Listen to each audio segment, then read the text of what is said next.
Bonjour!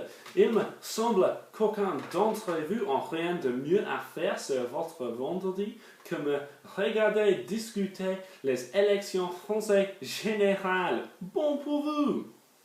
Of course, if any of you understood a word of what I just said, then you're considerably more intelligent than this video's core demographic. Nonetheless, I'm here to discuss the upcoming French general elections. Confused?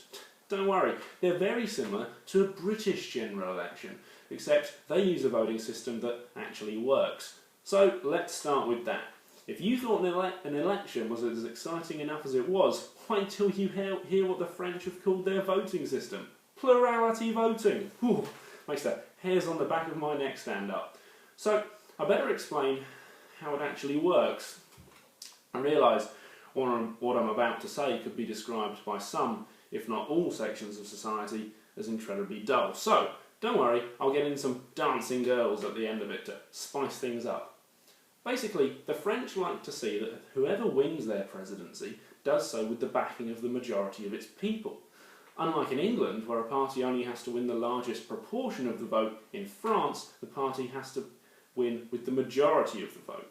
But what if the party doesn't get a majority? They must end up with a coalition government every time, I hear you wonder aloud. Don't argue, I hear it. Now, not so, since there are 2 rounds of voting in France. If any candidate wins a majority in the first round, there's no need for a second round. Otherwise, the 2 highest voted candidates of the first round compete in a 2-candidate second round, or all candidates above a certain threshold compete in a second round with 2, 3 or 4 candidates. There. I suppose you're all expecting to see some dancing girls now. Well, tough. Welcome to the harsh reality of an election. No females in sight and broken promises all round. Leaving behind that plurality stuff, let's have a gander at the French hopefuls vying for victory. The French president at the moment, of course, is Mr. Nicolas Sarkozy, pictured here copping off with an innocent supporter. Or his wife, my lawyers have told me to add. The biggest challenger to Sarkozy's power is this bespectacled gentleman, Monsieur François Hollande. He suggested a 75% tax cut for anyone earning over €1 million.